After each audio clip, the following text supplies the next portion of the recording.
Thank you all for meeting with me. You're all doing some wonderful work destroying the world, but I think it's probably time for us to reevaluate. Yeah, sorry for the interruption, but I think we're in the wrong meeting. We're not here to destroy the world. We're here to save it. You see, we are some of the leading leaders of liberal causes, and I'm with the Human Rights Campaign, who focus on LGBTQ plus and trans rights. You see, I have the equal sign to let you know that I'm a good person. Oh, excuse me, women's reproductive rights. Climate. Free Palestine. Open borders. I misspoke before.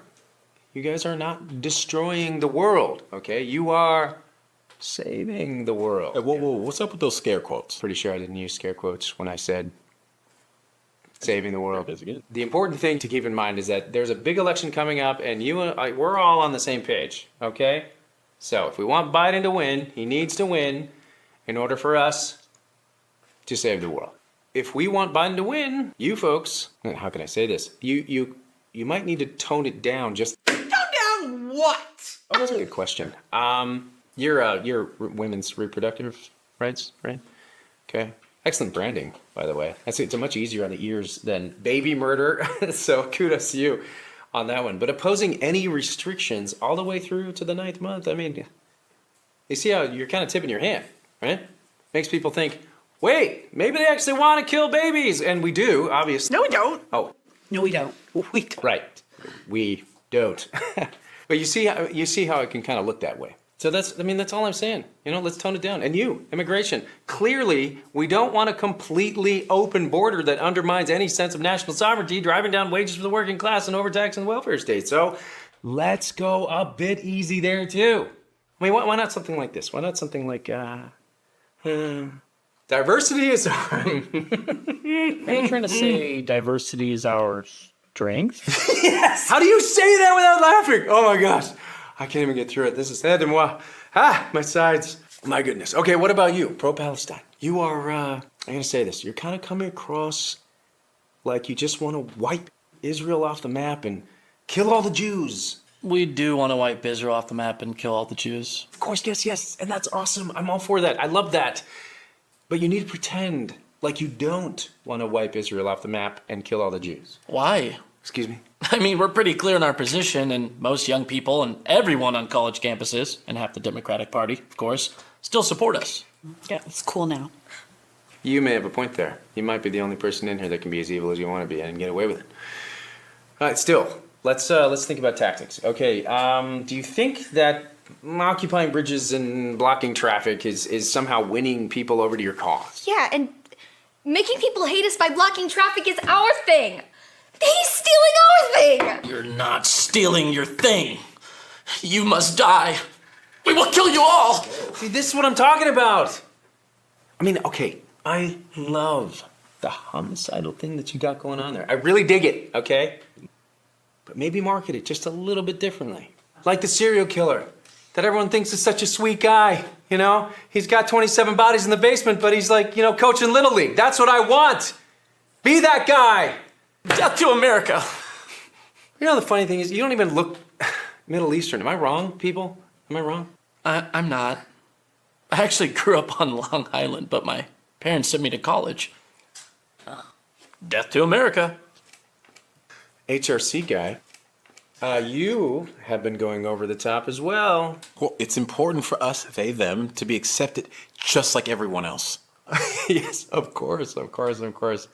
And convincing people that they're intolerant for not wanting men to get naked in women's locker rooms. I guess that's genius. I mean, come on, it's next level stuff. All right, but insisting that your children be mutilated. I mean, come on, it's turning people off, you guys. I mean, not everyone, obviously, but until the election, can we just all pretend for a few months not to be crazy, lunatic, homicidal extremists? Extremist? No, it's my body, my Donald J. Trump. Donald Trump. You will obey me. Sorry. Glad we're all on the same page, though. So, how do you do it? When I do evil stuff, it seems like nobody likes me. When you do it, everyone finds you sympathetic. Well, see, my people are oppressed victims. So we can rape, murder, and call for genocide, and it's pretty much totally justified.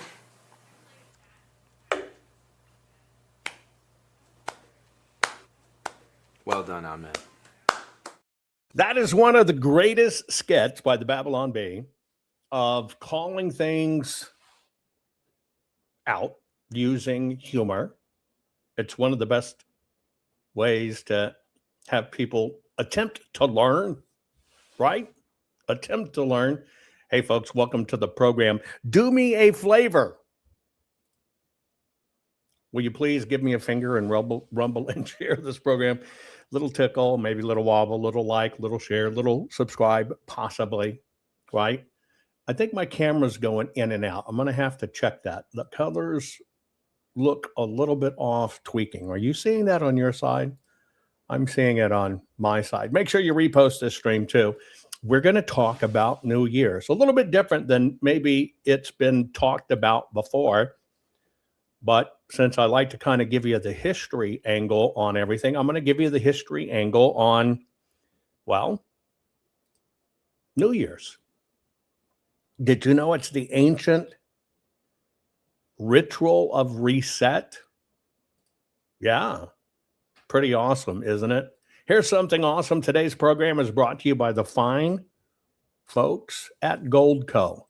It's a fairly simple process, folks. I'm not doing this to talk to you about investing in gold and silver. That's not the point. The point is, if you have a 401k, IRA, retirement savings account, this would be the main driver for most people. You put in for decades and decades, and if you needed to get that money, sometimes they're going to ding you 50% to get a hold of your own money. Well, you have a legal way to not have them do that to you if you choose.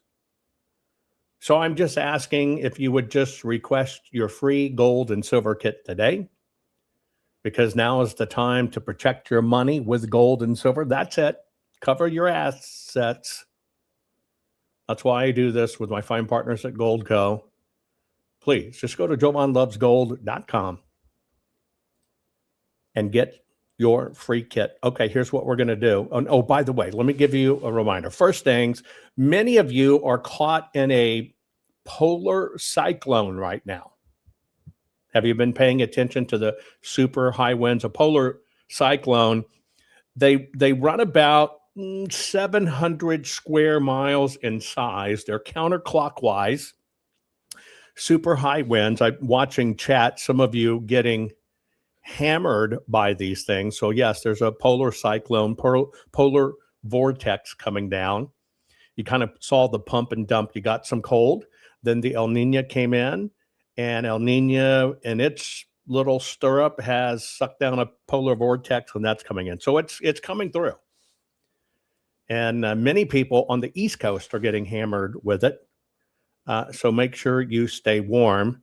Another thing, just thoughts and prayers. A friend of mine, Victor Davis Hanson, you've seen him on the program. He's having surgery today. It's pretty serious surgery, but he's having surgery today. What a great man. Was just dialoguing with him yesterday.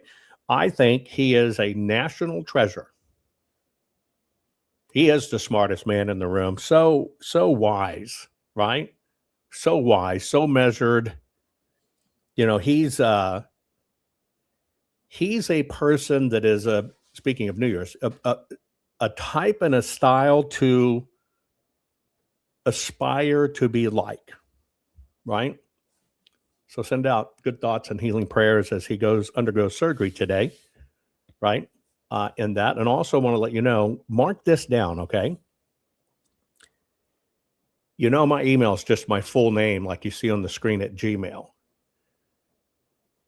We're going to have a New Year's Eve party. It's a meet and greet photo share.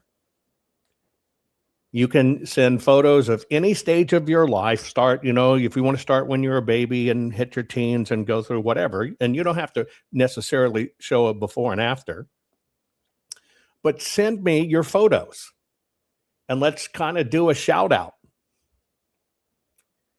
And get everybody kind of hanging out, meeting and greeting, right? Could be your baby photo, young photo, old, doesn't matter. Could be just today's, doesn't matter. Let's share you with everyone. That's what we're going to do for our New Year's Eve party. I know it might sound boring. Hell, I might grab a bottle of champagne and drink it as we do it. That I can understand, gathering with friends. What I've never understood is people that bring in the new year drunk, just totally hungover. You're starting your new year off wrong and sick. I don't like to do that. Anyway, so make sure you join us tomorrow evening. You've seen this notice across my social media. Send me your photos. If you haven't done it, send me your photos. And you'll be hanging around and chat anyway, right? And we'll let the world take a peek at you and get to know you. We're all family here, right? Will mug shots work? Sure. As long as you post what you were arrested for, right? Doesn't matter, right? You want the world to see you? I'll show the world you. I think it'll be fun, right? I'll think it'll be fun. So we're all family here. Send it and we'll do it. Okay, here's what we're going to do. We're going to cover the ancient ritual of reset. God's listening. I'll talk about that. And binding oneself to better behavior. It's the practice of an ancient art. I'm going to tell you where it comes from and why it's so important. We'll get started just about 2 minutes. Hang tight. Share this right now and we'll get going. Not fixing 2020 will damn our nation forever. The historic Maricopa County full forensic audit effort processed 20,895,610 digital and forensic images of varying formats, resulted in 208 million individual evidence-proof files. The system processed over 58 billion forensic measurements, resulting in over 2 trillion individual base computations. No hopium, no hype, just hardcore forensic evidence. Please make sure the Maricopa County Full Forensic Audit Archives survive. Donate now. So if you want what happened in the 2020 election fixed, then please donate to protect and secure this historic evidence. We can't do it without you. We need you. America needs you. Our future needs you. Please donate now. Warning. The following program has been rated Dilligaff and is intended for open-minded audiences. If the truth offends you, or if you are allergic to focused intensity, intellectual athleticism, or the occasional F-bomb or even irreverent humor, please switch off now. If your delicate sensibilities need to be worried about or addressed, might we recommend the Underwater Basket Weaving channel to you. Otherwise, sit back, enjoy the wisdom, insight, and wicked sense of humor. Cut the crap. How many times a day do you want to say that to politicians, the elite, the loony liberals, the fake news media, and the gender-confused, emotional socialist snowflake crowd? Cut the crap is your secret weapon for fighting for our freedoms and our great republic. It all begins with a massive mental enema, freeing you from the toxic news and politically correct views, which constipate your consciousness with stinking thinking. Your host, Jovan Hutton Pulitzer. He's known for calling out politicians and telling them to cut the crap. You've seen him on virtually every television network and listened to him on Coast to Coast Radio. And now he's here to help you learn to fight for America. Culture, race, and American politics. They all have one thing in common. They all need to cut the crap. Now, here's your host, Jovan Hutton Pulitzer.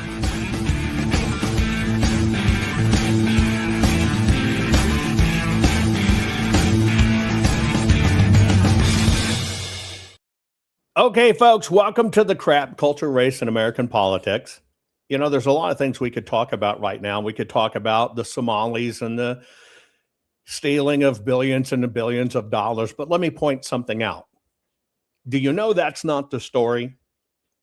Have you awakened to the truth yet? See, we've always had an inkling, and then after 2020, it was thrown in our face that the politicians rape us. They steal tons of money. They enriched themselves. So you know that's not the story. You knew it.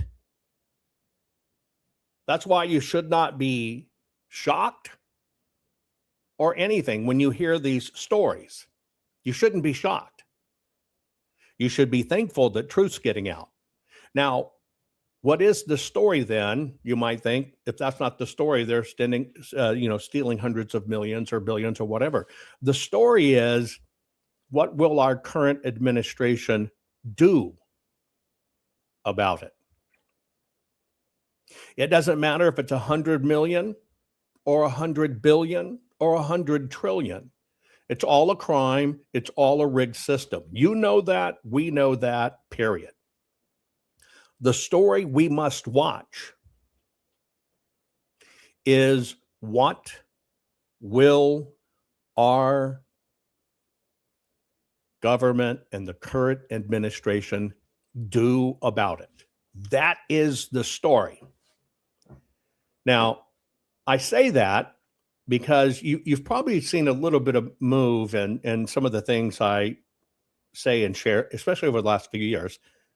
Everything right now is about you. I know that sounds weird,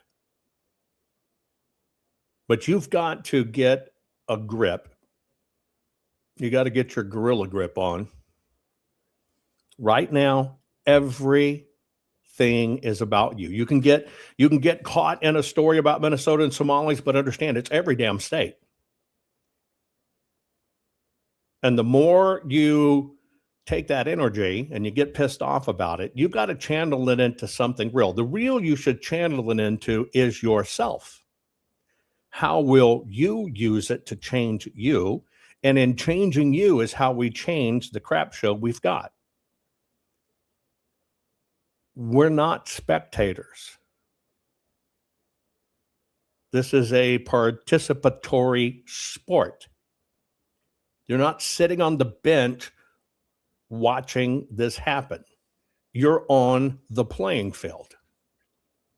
And that's why I thought it would be very important, right? Very important to talk about New Year's, because here we are. Do you make New Year's resolutions? Put it in chat and be honest. Do you write down? That's my question. Not do you think them in your head, but do you actually write down New Year's resolutions? If we were to look back 40 years about people who honestly made New Year's resolutions, I find a disturbing trend. For me, this is kind of a barometer of what's going on. Over 25% less people from 2007 to now make New Year's resolutions. The single largest jump in drop was during the Biden administration. That tells me that people are basically getting worn out, that people are throwing in the towel because they think, we can't change this corrupt system. And that's wrong thinking. We are the only ones that can change the corrupt system. See, that's the great deception of the great liar and the great deceiver, is that you can't do anything. And it's actually the opposite. We can do everything if we stop thinking about it at that government level and we come right back to us and we modify us. And we modify what we focus on, and we modify how we're going to share truth or educate people. But until we take that responsibility, we're going to keep on getting the same old crap. That's the truth. That's the great deception. Look, I learned this firsthand, right? I learned it firsthand. People, I can sit there with President Trump. We kind of laughed about President Trump's still president. The army has control, which was a way to make you to stand down And when, if you had the luxury to ask the man himself, he goes, "That's the stupidest shit I ever heard." But see, that's people. They like to think other people have it covered. So this program is going to be about covering yourself, because New Year's resolutions, right? New Year's resolution is something that's exceptionally ancient. It is not a modern invention at all. It is something that entire civilizations would do going back thousands of years. And it was just understood God's listening. But the whole thing was based on binding yourself to better behavior. See, we want to control these rat bastard politicians. It's very true. We want to just reach out, and that's why I named my program "Cut the Crap." You just want to grab them by the lapels, like cut the crap. But see, the difference is they're in a system that the only way it's going to change is if we bind ourselves to doing better, not them. Every bit of everything we have happened on our watch. Every bit of everything we are suffering right now happened on our watch, and it happened because we let it happen. We were told, "Oh, don't you dare be racist." They whipped our ass with words. That's the power of the word. They whipped our ass with words. But I want you to think about this. We gave them permission the entire time. Now, that doesn't mean go yelling and screaming or whatever. It basically is an issue of discernment, and not what the president's going to do about it, not what your lawmaker's going to do about it. Isn't it ironic? You will swear you don't worship lawmakers. You will swear they work for us, but you don't do anything about it. You don't actually take that to heart. You expect them to fix it. All of us have left them off the hook. I'll give you a very startling number. I did some research years ago.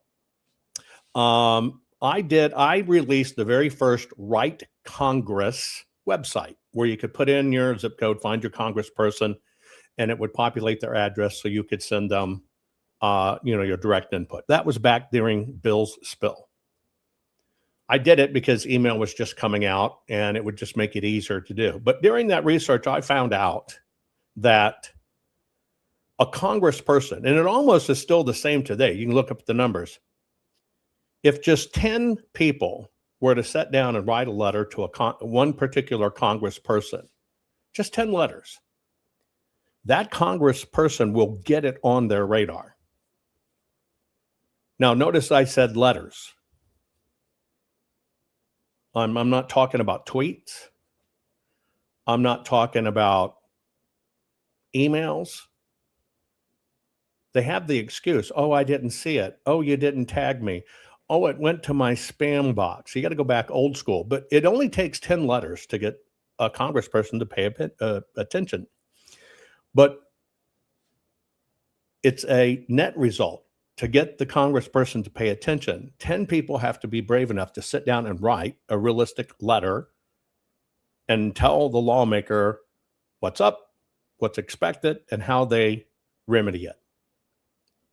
But people don't do it. I want you to think about that. You see, we've confused activity for productivity, so you think tweeting them out. Now you can embarrass them in tweets. You can do some great stuff with social media, just like you did for, Mr. Numchucks in Arizona, right? Brnovich. You can crap on their campaign, but we're talking about changing the country. And we're talking about a time when the country had the same common goals to thrive versus right now, the common goals is to destroy the shit out of our country. So I want to go back to ancient times, and I want you to contemplate something maybe a little bit different than you have each year, right? And consider it, because lawmakers are bound to the duty to hear your grievances. You just don't get your grievances to them. I mean, you'd be startled how low the communication level is. It's because we allow it.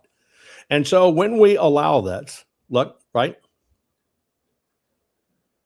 This is the world we make. And so I want to go back to this ancient ritual of reset. And I want to talk to you about it. So what I want you to do is I want you to picture a man, and maybe kind of Noah-like, or whatever the case may be, whatever you put in your head to help you visualize this. And in that pale light before dawn, right?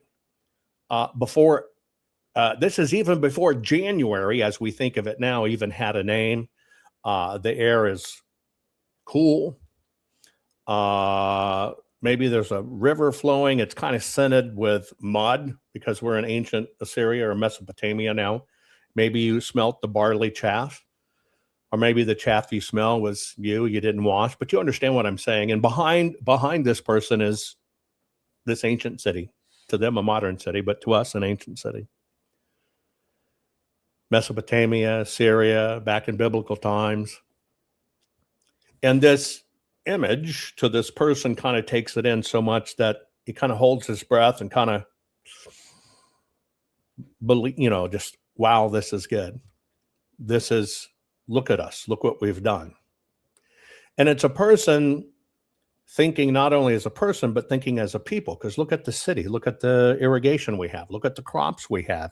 It was a collective thing. Now, I'm not talking, communism bullshit. I'm just talking a collective pride in the thing. And so at this time now, imagine for days, the people, they're kind of sweeping, their thresholds, right, at their doors. Kind of think back to, when the blood being smeared across the mantle way back, ancient Egyptian days. I almost just want to give you an idea. They're, scrubbing their clay floors, washing it out. They're making sure that the walls are plastered nicely, right? And they're whispering prayers kind of to themselves. They're talking prayers, kind of like the sweeping out of the dust is yesterday's bad luck. And they're just getting it out the door, getting that crap behind them. Kind of a scrubbing process, right? Think about that. Now, this isn't housekeeping the way you think of housekeeping or spring cleaning. This is what the ancient ritual was. It was the ancient ritual of reset. Now, I just want you to think about that for a moment. Collectively, you have a lot of people right now, if you think young people, they're going to go out banging and drinking and raving and whatever the bullshit. But what it used to be is the community and all the people were getting together and cleaning up their shit, right? We're getting things organized. We're getting things cleaned up. We're getting things that they put off done. So we're ready to take on the new year. It was a reboot. My Texas ranch, the name of the ranch is Reboot Ranch. It's a computer term. It's where I go just to reboot, right?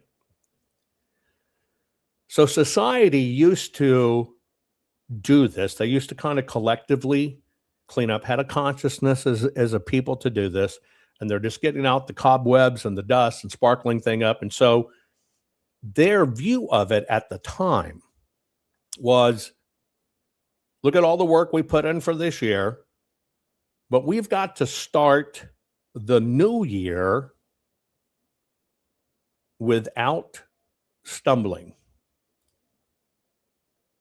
That was the goal, to begin the new year. And you're right, inventory time. A big part of this is self-reflection.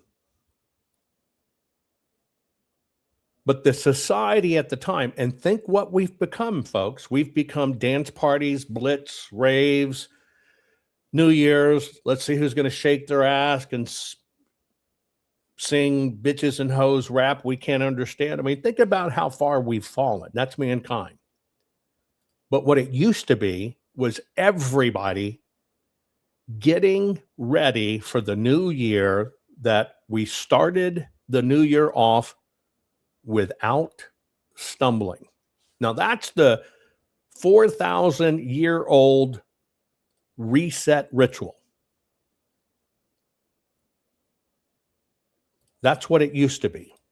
That's what it used to be. So as part of this reset ritual, till you have a scope of how big this was and how important it was back, and we'll just take Assyria for a people, right? They would all gather together. They'd walk to the temple district, to the Akaitu festival. That's the festival. In fact, it still goes on to this day in ancient Mesopotamia, modern Mesopotamia now, right? And it was the ancient New Year celebration that arises with the season of planting, meaning you're getting ready to plant the seeds for the new year, figuratively first, literally after, once you get through the season, right, on that side of the world. So the streets were crowded with merchants and farmers and priests and soldiers, everybody kind of being pulled together by, kind of a invisible rope. They're kind of marching down to the temple district. There's music, drums with a steady beat, everybody kind of participating. And that sound would take over the whole area, and everybody was being thankful and sharing. They were sharing baskets that were made, and breads and oils and small figurines. But it wasn't about what you brought. That was just what people did. People brought things.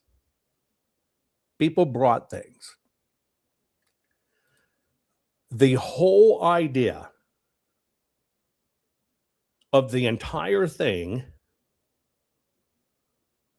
was what you promised. That was what the whole festival was about. What are you promising? Chills just went down my spine saying that.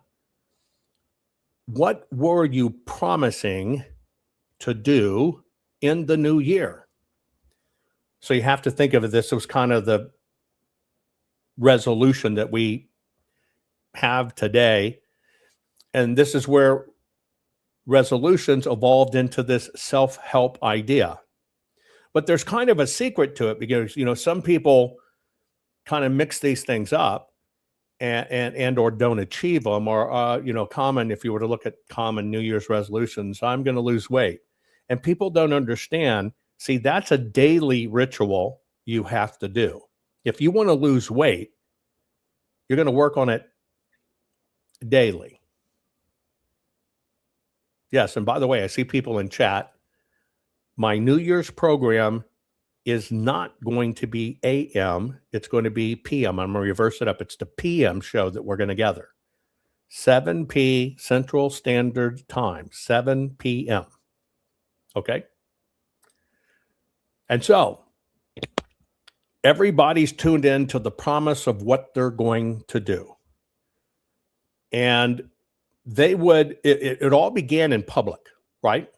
It began with a public vow. People would make these vows in public, kind of like when you're gathering for a wedding, right? And I'll give you an example, and it's something that I heard long ago from Ross Perot. Ross Perot, and this is about the time he was running for president, first person to ever get 11% of the popular vote way back when, did it by an infomercial. But I want to go back, and I want to just the character Ross Perot.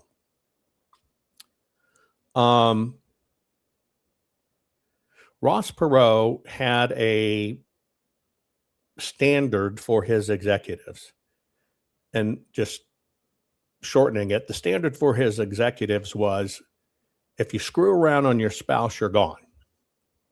Now, which is a really weird concept, right? In the 80s or 90s or whatever, when you think about how fast the 80s were moving.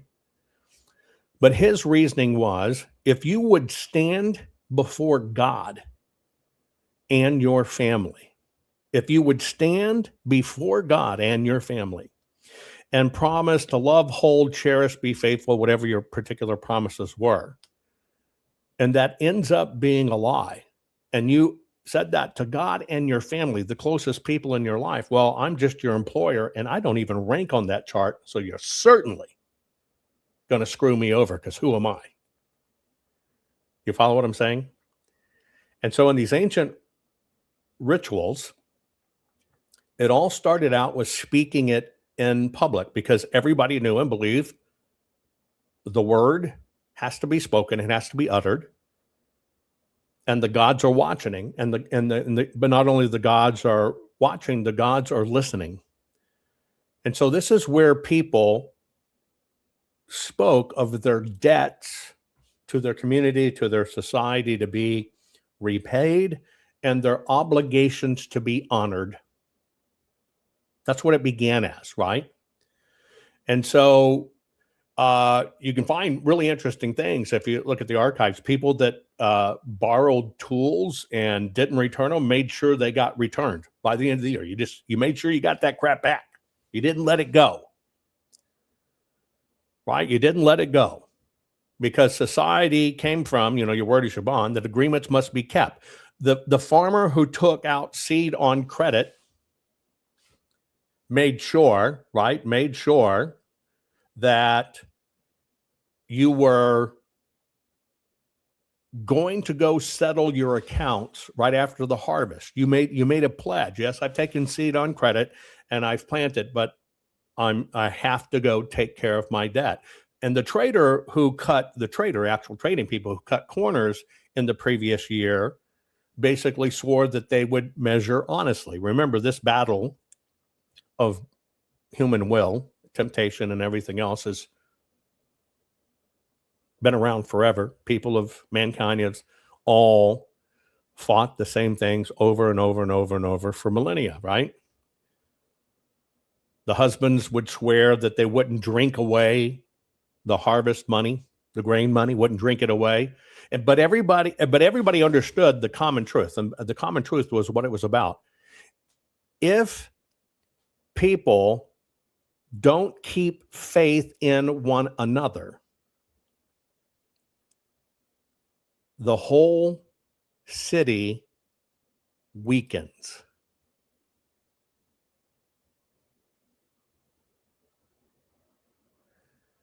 Did you catch that?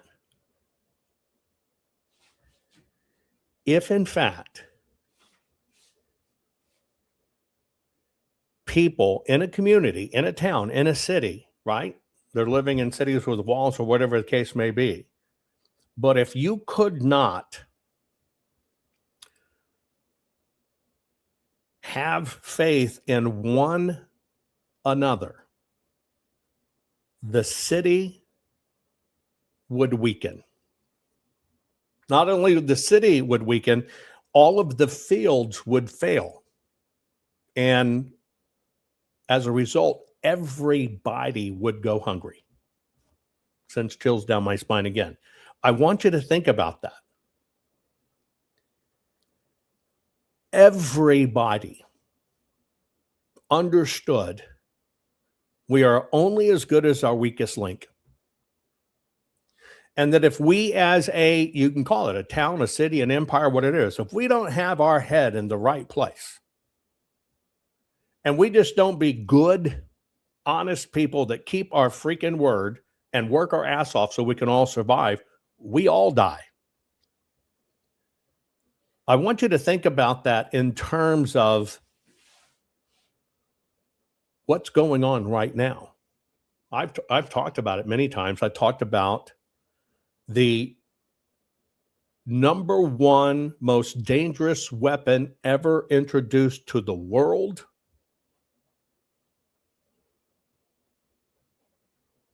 is the hyphen. The bullshit that made us not Americans, but African Americans.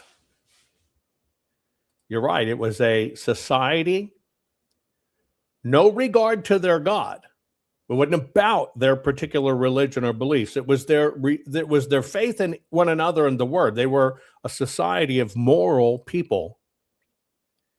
And this is why in ancient times, for thousands of years, this one custom, right? This one custom was the most revered custom. It wasn't a sentimental tradition. It was very simple, ingrained survival technology. Survival technology. And it was all based on a very simple fact. A community cannot renew its future unless it renews its trust.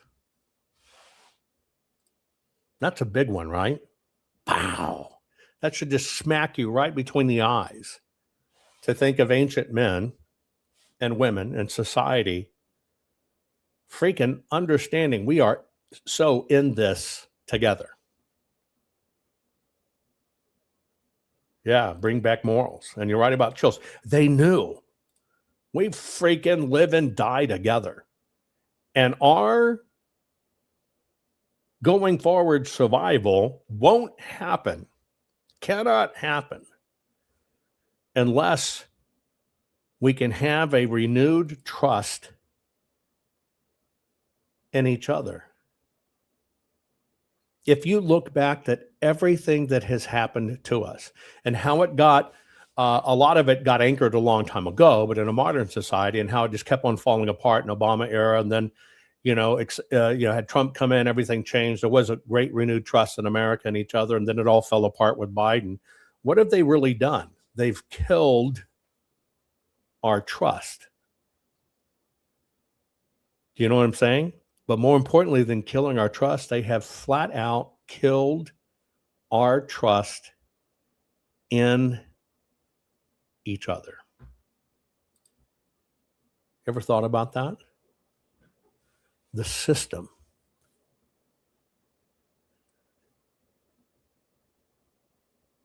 has successfully worked to kill our trust in each other.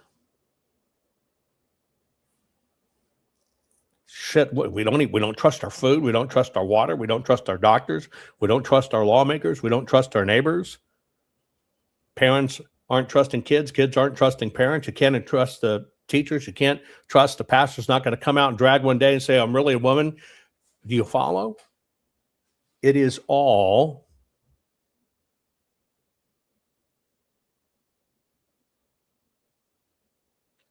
based on trust. Well, the ancients knew this, that a community cannot renew its future unless it renews its trust. Now, this is an individual choice that has to be made first. This is why I'm doing this. This is something we just have to consider, because this ancient ritual we're talking about, New Year's resolutions, it's far, far deeper, far more important than you can ever imagine. And so back in this time, we're going to go back to ancient Assyria or ancient Mesopotamia, inside the temples. And, they had all kinds of things. The festivals, very dramatic. The people were very dressed up, very strange by modern standards. The stories that they told each other, that they shared, were stories that they recited about chaos and then order, about storms and then kings, and about a world needing to be set right again. Those were the stories that were shared. We've been here before. We kicked its ass. We got through it. The point was really very simple, even though the ceremonies was wildly grand, that the new year is a doorway. Now, I want you to think of this. The new year is a doorway. You're looking at this door. Okay? And everybody knew What passes through that doorway must be worthy. Must be worthy. Must be honorable. Must be ethical. Must not be raping the system, milking the system. Must be worthy. Worthy. And because see, the people didn't just they didn't wish for a better year back then. They didn't wish for a better year. What they did is now I want you to think of the subtle difference here of what the tradition, and that's what we're doing, folks, right? This is an ancient ritual. This goes back far. And I know some of you are saying, how can we trust our food when the ingredients are bad? This is where you understand sometimes you have to take control of your own life. Right? We've gotten used to the system doing it for us. That's how they did it to us, right? But the people didn't just wish. This was not at all about wishing. In fact, that word probably wasn't really even talked about. What the people were doing is they were binding themselves to better behavior. What people did in ancient times, because they felt God was listening, is they binded oneself to better behavior. Now, that's completely different. Have you ever heard New Year's explained as binding yourself to better behavior? We think about it as goals, things we'd like, right? Then the reason they bound themselves to better behavior, because the belief is, and still should be, because of vow, V-O-W, vow, not silent, because of vow, once spoken, a vow once spoken is the rope that ties you to the coming months, that pulls you through. Interesting analogy. When they agreed to bind themselves to a vow, I'll take a vow. No, V-O-W, to a vow, make a vow. They pictured that as once it's spoken, it's attached to you, and it will drag you through the coming months. It'll keep reminding you, we're headed this way. That's what it was all about, period. Binding yourself to better behavior. Now, imagine we're going to jump ahead in the story, centuries, right? Centuries kind of rolling like wheels on a road. Now imagine you're standing in ancient Rome. So we've jumped from ancient Assyria, ancient Mesopotamia, right? And we're going to jump forward to Roman times. So you understand, how long this has been going on. So now you're standing in the middle of Rome. Language is different. Clothing's more fun. Oh, did I say that? Anyway.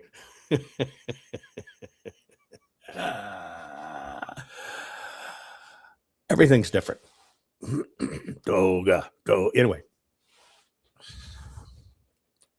Now you have an empire. Sorry. You have an empire that has both politics and ambition. Politics and ambition. But the human impulse was still the same. To mark a turning point. To mark a turning point. To look back, to look forward, to promise improvement. To look back, to move forward, to promise improvement. Right? Like setting a simple goal. No way am I going to click on a BS link for mRNA in my foods because I understand they don't care about me. They're just posting shit in chat. You follow what I'm saying? Some things you just got to cut out like a cancer. Now, this time in Rome, they kind of had an interesting, I guess you would call it an allegory. They had something physical. They had a new symbol. The symbol was Janus. You ever heard that before? Janus, Janus, Janus, right? It was the two-faced god. Yeah. You know that X you had? No. It was the two-faced god. But all it stood for was not really having two faces. It basically stood for doorways. And one of the doorways was the beginning, and one was the doorway that faced the past. That's all it meant.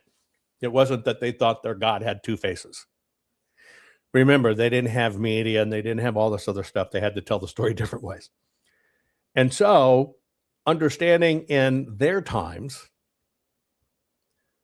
what they had is they understood you have to turn to the past in order to understand the future. And everything was about walking through that doorway.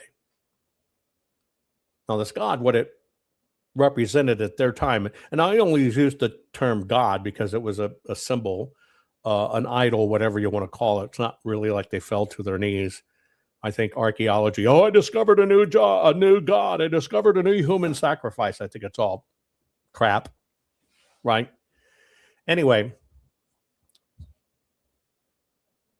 Janus at that time basically was the representation of that you can be both regretful and hopeful at the same time. You can be ashamed and you can be determined all at once. It was just the concept. It was just the concept of how things work. And that at any moment in time, you can make an about face and change, right? So the Romans during this time, the way they would celebrate new beginnings is they kind of treated it like their gifts at the time were pottery. Because pottery in that stage at the very beginning, you know, it can be fragile, it can crack or whatever, right? And so, and it was kind of like, and they would literally give soft pots. I don't know if you've ever fired anything, right? But the clay, if you handle it wrong, it can be in a pretty shape or whatever, but it can go right on you because it's not fired yet. It's not fired. And in that not fired stage is when the cracks and the bends and everything can happen if you handle it carelessly. And it is the fire that basically makes it stable, right? And so in Roman times, this was kind of their gateway to understanding it. And that's, you know, when they marked calendars differently than everything else, and calendars were, you know, reformed. And this is kind of where January comes about in our time. It becomes the physical manifestation of what's called the civic year. That's how we get January. It's the civic year is going to begin. And so that's when your promises, right? The idea of New Year's promises, they get welded at that time to a fixed date. And that fixed date was January. And that kind of, you know, has been a starting line, not only for their entire society, but it's our entire society down to today. Now, what's interesting, if you were to look at this, there's a spiritual element to it in all of these. There's a spiritual element into this renewing, walking through the doorway, making your resolutions, making your commitments. But it wasn't just considered spirituality, right? Ironically, and I guess prophetically, and I guess something we should go back and look that we can take from the Romans, is it was also the civic identity. Another chill goes down my spine. This process of walking through the door, being worthy to walk through that door, looking back, improving, going forward, was weaved into the fiber of society as civic duty. It actually set the public rhythm. It was kind of Rome's way, the empire telling everyone and doing it, that we start again. We reorder the ledger, and we get our house straight, and we go at it yet again. And I think many times now we don't think about the concept of we're all in this together, and then we don't think about a role to play in it. And for God's sakes, we've most assuredly lost civic duty, and just the thought of what January really means and how it comes down to us over thousands and thousands and thousands of years. But it's a chance to walk through the doorway, to bind yourself to something better, right? We keep on pushing through the years. We get to Europe. Yeah, rejiggering, if you understand that term, rejiggering it. So when we get to Europe, there's really no marble temples. We had stone churches. We had wooden houses. The year's ending, candles are burning. People would gather together in silence and song. As we get into these, Middle Ages and stuff in Europe, it wasn't like celebration style. So it's not party like. That's not what it is. But it's about reflection. Now, again, I'm telling you this because I want you to realize what we've lost, not understanding history. Because if you were to ask young people today, what are you going to do for New Year's Eve? What's your resolutions? Oh, I'm going to go to this concert. You follow? No, this was something that was society, not some bullshit party. It was a society thing. And let's stay on the topic if we could. It's about resolutions. And so it was a reflective, tender moment is what it was. Okay? People gathered, they reflected. In the Christian sense, as Christianity took off, it became the time of confession,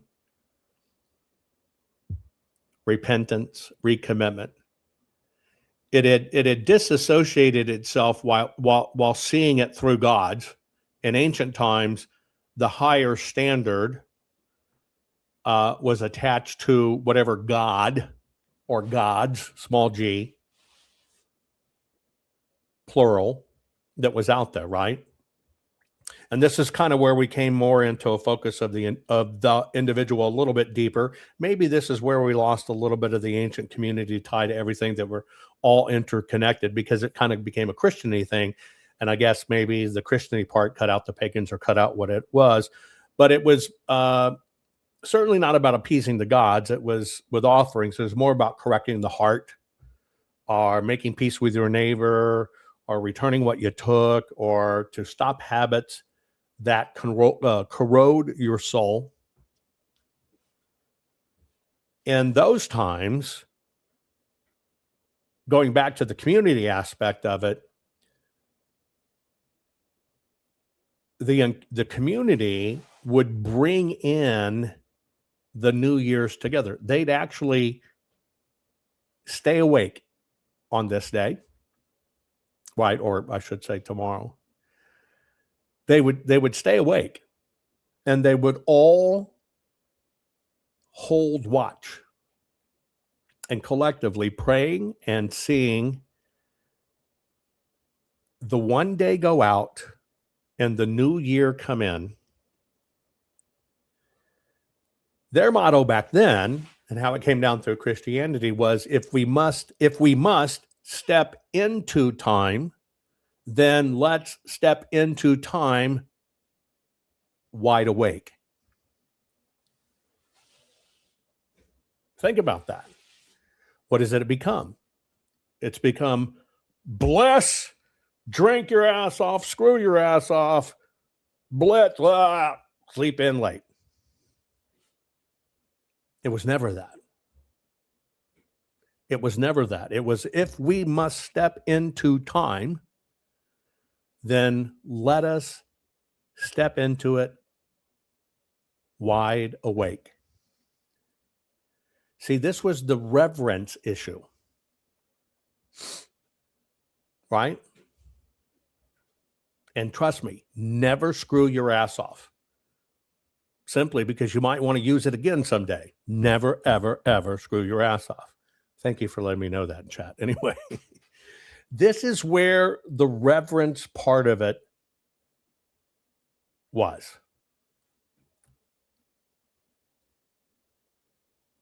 Right? This was the reverence part of it. Because back then, people understood something about reverence, and reverence just made sense because people understood you cannot heal what you refuse to face.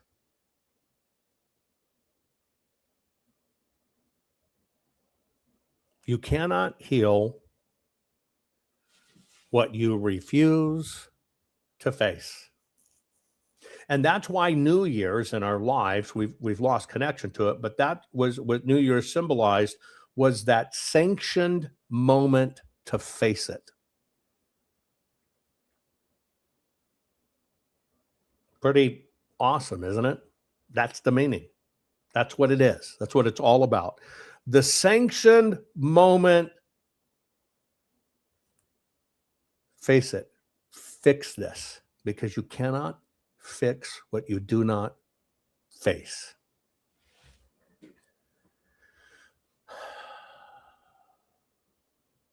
And that was the whole thing about, were you worthy? Were you even going to be allowed to walk through that door differently? That's all it's about. Of course, then we get modern life.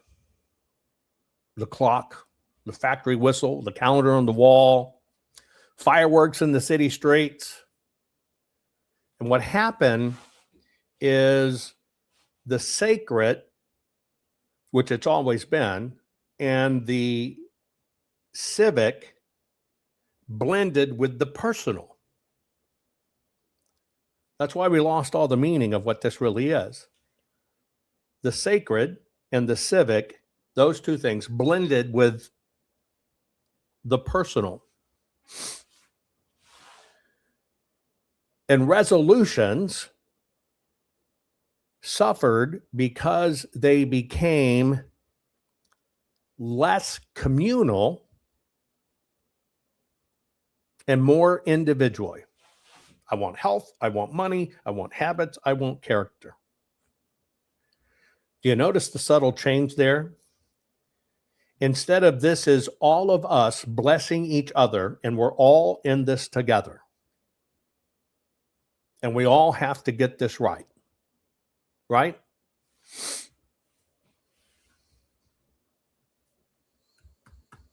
Some of you are talking about the ball drop. Now it means, okay, you're going to lift it off this nose and go over here and bat wing someone else.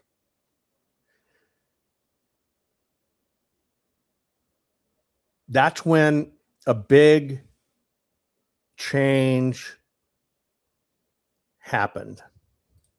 That's when a really big change happened.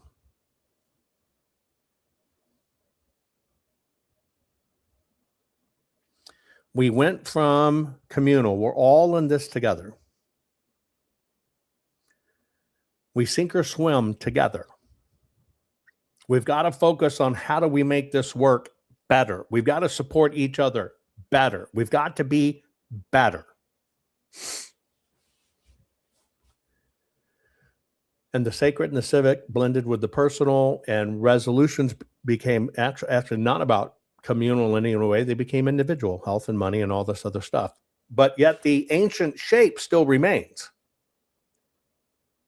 We just kind of cleaned it up And we do naturally just kind of look back and forth with a little bit of pinch of regret. And we look forward and we feel this surge of possibility. And in that moment, you say, we can begin again. This is down to your DNA. It has been enacted for so long. It has been enacted for so long that it's kind of written into our DNA. And even as it goes on in this custom process, you know, the human need kind of never goes out of it. But what's interesting is we are creatures that learn by story. You learn a lot more when it's told to you as a story. And that's why I wanted to tell you the true meaning behind, you know, what we're doing here in all of this. Because we are creatures that learn by stories. And the New York story tells us a story that desperately we want to be true, that we don't want to be trapped inside last year's mistakes, and that we can honor what we promised and we can become what we respect. And what used to be thousands and thousands of years ago at dawn is now kind of the modern person with a notebook at midnight doing the same thing in reality. They're standing at the edge of a threshold, choosing what kind of person will cross it. And that choice must be made out loud, must be made with intention, must be made with reverence. And that is why this tradition has lasted so long, because it's, you know what, scientifically sound as well.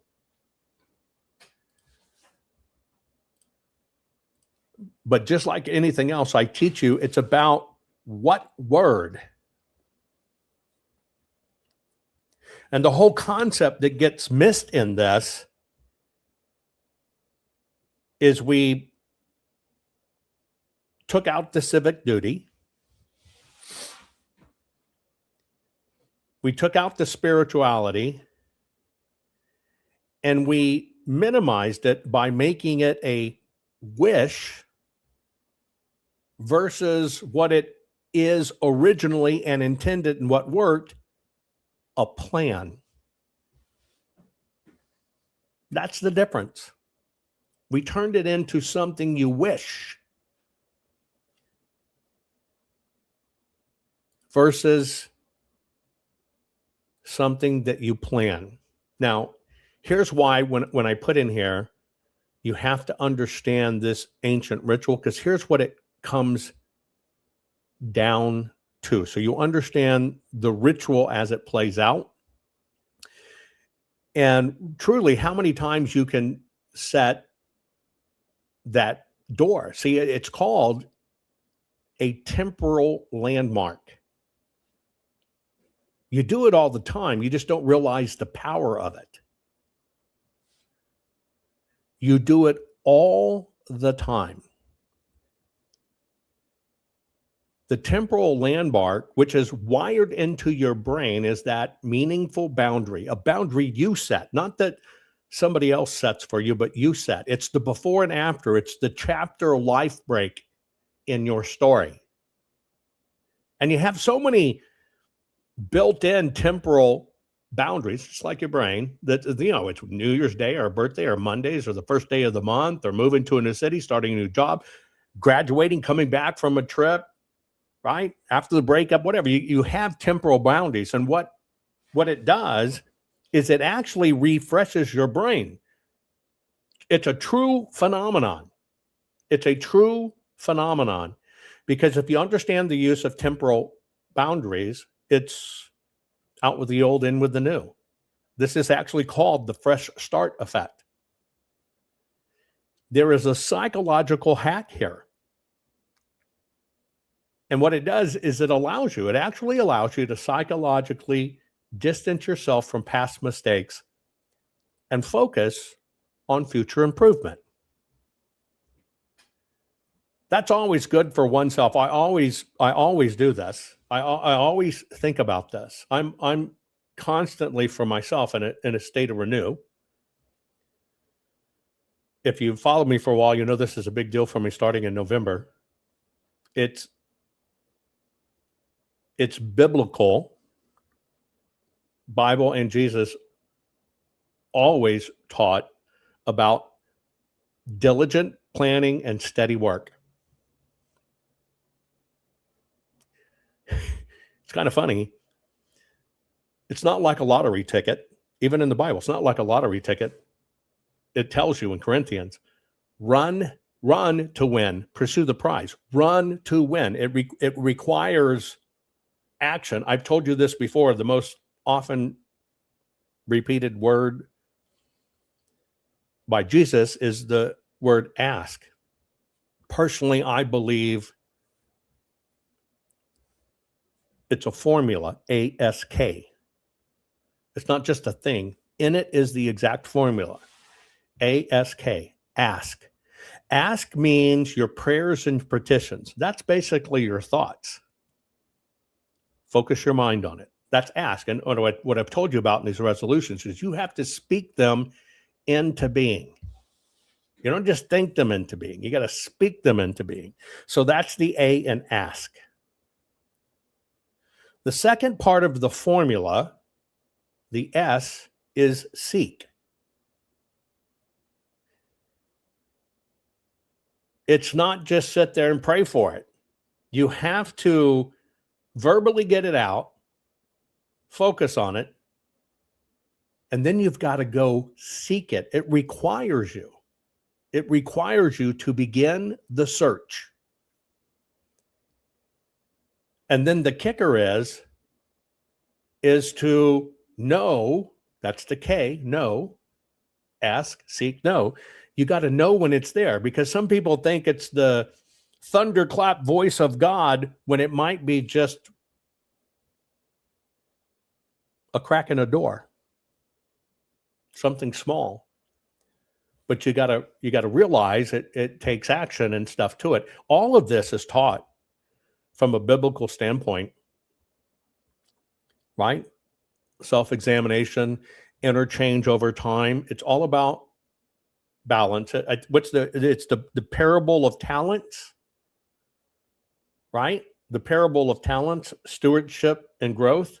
Invest and multiply. He gave the talents, the rich person gave the talents to the servants. One buries it out of fear. One invests it and multiplies. We're living in biblical times. We have to think about these things. The one who got it, sought it out, and knew, they took responsible action. They grew from it. The other one that froze under fear, dead.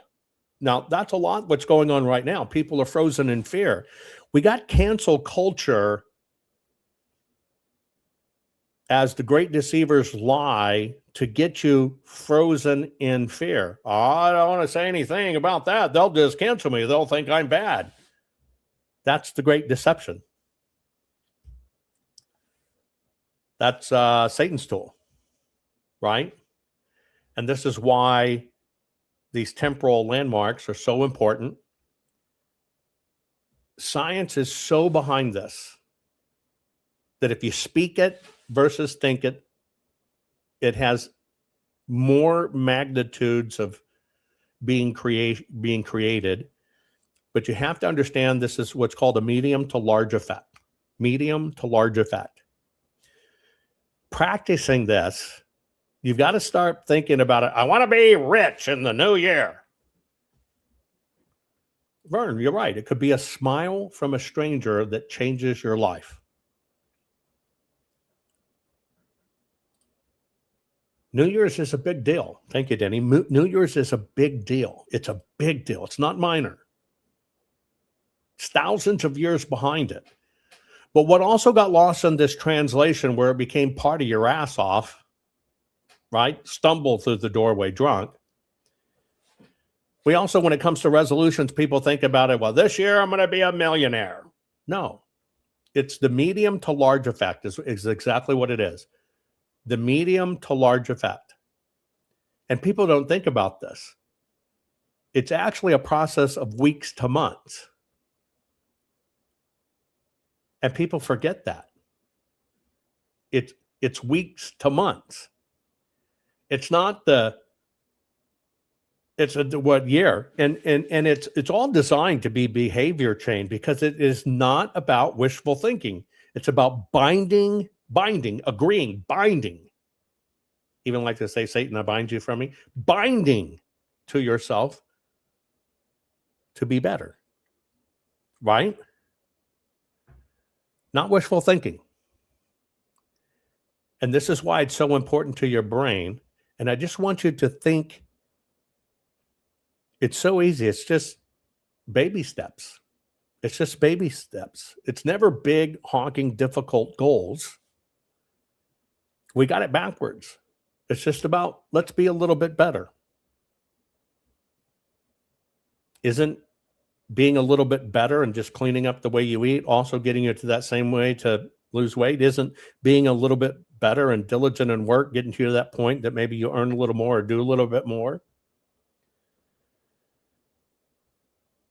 It requires implementing your intentions. That's the catch of it all. But it's never, ever, ever, ever, ever about the big goals.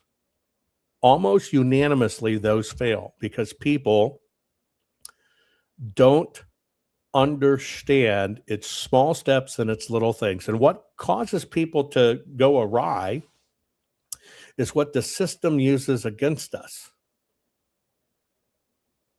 Friction.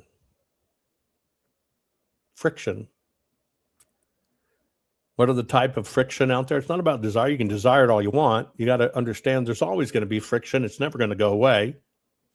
And you need to use the friction to remind you, do it. Don't desire it, do it. And what's the friction? You forget about it. You get busy, or you get hit with temptations, or you're confused. You don't know what to do in the moment. That's friction. And so what the deceiver uses to convince you can't do it, that friction, you got to remember, the deceiver the deceiver would not be even in your life giving you friction to stop it if they didn't believe you'd automatically fail. See, they know you would win. They know you would win. Powers and principalities. They know you will make it. And that's why they even set it against you to begin with. Because the reality is, if they didn't give a shit about you, well, they wouldn't give a shit about you. Do you understand that simple premise? Because, see, the secret is, once you understand that friction is the deception, and you expect the friction, and you agree that nothing's going to hold you back, then something very interesting happens. As you keep on pushing back on that friction, it becomes fact. And that fact becomes your normal habit forever. That's it. That's how all this shit works. Ancient men had it right. We've been separated from our roots. We've been separated from we're all connected. We've been hyphenated to oblivion. And darkness knows. Darkness knows. If it can just give you a little more friction, you'll give up. Darkness also knows if it can convince you to get yourself stinking freaking drunk for the New Year's and horribly hungover, you'll forget about the resolutions and you'll start pushing them off day one. And that's friction. But I want you to remember, friction is the gut check. When that friction hits you, it is because the universe, the bad part of the universe, believes you'll get to that end goal and it doesn't want you to get there. So when you feel that friction, when you feel that temptation, when you feel, oh, damn it all, oh, fuck it, maybe, whatever, that's the friction. That is the universe of bad telling you we're going to hold you back because we know if you get there, you're going to be unstoppable. And so what you see as bad is actually Satan saying, I cannot take you living in truth and opened up. I can't. And therefore, I've got to stop you. And you know what? God always tells you you're great and special and meant for it. I think you've ignored it. So why don't you pay attention when Satan tells you the same shit and he's scared of you? Share this program. I love you all. Our courts are based on clear and convincing evidence. Want convictions? Want justice? For what happened in the 2020 election? Then we need your help. Not fixing 2020 will damn our nation forever. The decision you make in the next few moments could decide whether we ever get our elections fixed or not. Here's why. Trump campaign and allies filed 64 different lawsuits. They all went down in flames. 100% of these cases were presented on It's the Machines, or The Machines Changed the Votes, or The Voting Company Executive Said He Would Make Sure Donald J. Trump Would Not Win. They all went down in flames. Why? You can't bring theories to court as evidence. No supposed Zoom call or six-degree polynomial math theory or census data is or ever will be proof of fraud. You can't bring theories to court as evidence. Here's why. In both civil and criminal law, the side making a claim carries the burden of proof, and prosecutors must prove guilt beyond a reasonable doubt. Without physical or otherwise verifiable evidence, a case cannot meet this high threshold. Physical evidence is the key. The question is, did anyone get relevant, reliable, provable, testable, and duplicatable evidence of what really happened in the 2020 general election? And the answer is yes, absolutely. The full forensic audit of Maricopa County, Arizona is the only evidence-gathering work which gathered relevant, reliable, provable, testable, and duplicatable evidence of what really happened in the 2020 general election. Evidence so damning that the system, the deep state, and those who pull the strings of this country have fought to keep it hidden and have hoped to have it be forgotten to time. Almost $3 million invested in time, funds, and efforts to unlock that which the system wanted hidden. But now, that evidence is in danger of being lost forever. So if you want what happened in the 2020 election fixed, then we need your help. Please donate to protect and secure this historic evidence. With the 2026 midterms coming up, the system is going to try to lame duck President Trump and then most likely introduce new impeachment proceedings. This is the evidence which will help win the war which is surely to come. We need to keep Maricopa County full forensic investigation and archives secure and ongoing. So if you want what happened in the 2020 election fixed, then we need your help. Please donate to protect and secure this historic evidence. We need your help securing the full forensic audit archives. Don't allow the only testable, objective, and reliable 2020 election evidence fall into obscurity. Millions were spent on getting it documented and tested. This is historic evidence. Not fixing 2020 will damn our nation forever. The historic Maricopa County full forensic audit effort processed 20,895,610 digital and forensic images of varying formats, resulted in 208 million individual evidence-proof files. The system processed over 58 billion forensic measurements, resulting in over 2 trillion individual base computations. No hopium, no hype, just hardcore forensic evidence. Please make sure the Maricopa County full forensic audit archives survive. Donate now. So if you want what happened in the 2020 election fixed, then please donate to protect and secure this historic evidence. We can't do it without you. We need you. America needs you. Our future needs you. Please donate now. Not fixing 2020 will damn our nation forever. Please donate now.